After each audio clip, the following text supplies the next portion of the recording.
The King of 2 Miles is being brought to you by Lapua Bullets, passion for precision.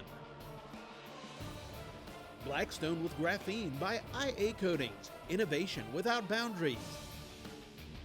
And by McMillan Fiberglass Stocks, molding the way America shoots. Welcome back to the NRA Whittington Center outside Raton, New Mexico, and the King of 2 Miles competition presented by Lapua. Our next shooter will be Ian Clem from Middleton, Wisconsin. But first, let's find out a little bit more about Lapua and how they got started. Emil, please tell us about Lapua and what makes them so special. Sure, Paul. Company Lapua started right after Finnish independence. The company was based in Finland. After World War I and Finnish independence, they decided they needed a state-owned ammunition company. So they started that company, and it was primarily a military company. They made military arms and ammunition. After World War II, they started doing other things, diversifying into competition stuff. They soon became dominant in international shooting, Olympic stuff, rimfire ammo, cartridge cases for 300 meter, things like that. Over the years, they've kind of developed and stayed with the advances in industry and the advances in technology in the shooting sports. So now they offer brass from very small calibers all the way up to brass that guys out here are using for extreme long range. Awesome. Where do you see the future going with Lapua? So, you know, Lapua is really great at reacting to the market. We have brass that we came out with 6.5 Creedmoor, small rifle primer pockets, 6.5 by 47, originally designed for 300 meter shooting, but has great applications for mid-range with small rifle primer pockets. The 308 Palmer brass that you guys are using on the U.S. rifle team with small primer pockets. So reacting to these trends. So currently we're making 338 Lapua brass, we make 300 Norma Magnum brass, and we're introducing 338 Norma Magnum brass. And with potentially larger calibers to come, some of the calibers that we're seeing out here today. Ian Clem will be using the Lapua products, by the way. He starts out with target number 1. We have Ian Clem, engineer with Vortex, also Dan Polable, the U.S. rifle team. They're teamed up today. Let's see how they do. Yeah, Dan should give him good advice, although he missed that first shot because Dan's one of our finalists. Yeah, this is really critical. The spotting job is really difficult. I'm sure Ian has a really good shooting rifle. Let's see if they can put it on the plate. A miss with the second shot. Bottom, same wind, hold the bottom of the target. 2.5?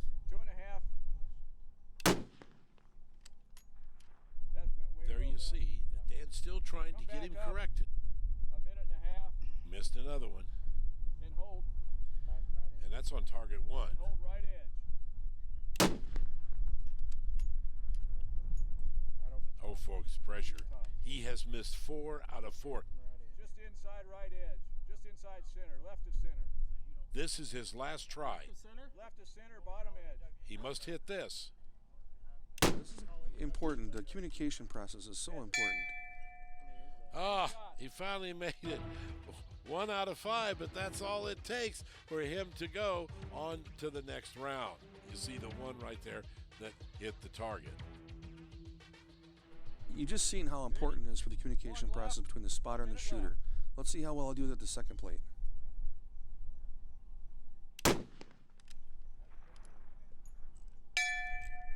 A hit on the first one. Now, imagine that. He could only do 1 out of 5. We move the target back further, and he hits the first one. Yeah, they just have to be in sync and in rhythm. Let's see if you can run this out. That's 2 out of 2 on the second target. Yeah, those two shots were only about 4 inches apart. Let's see what he does on his third shot.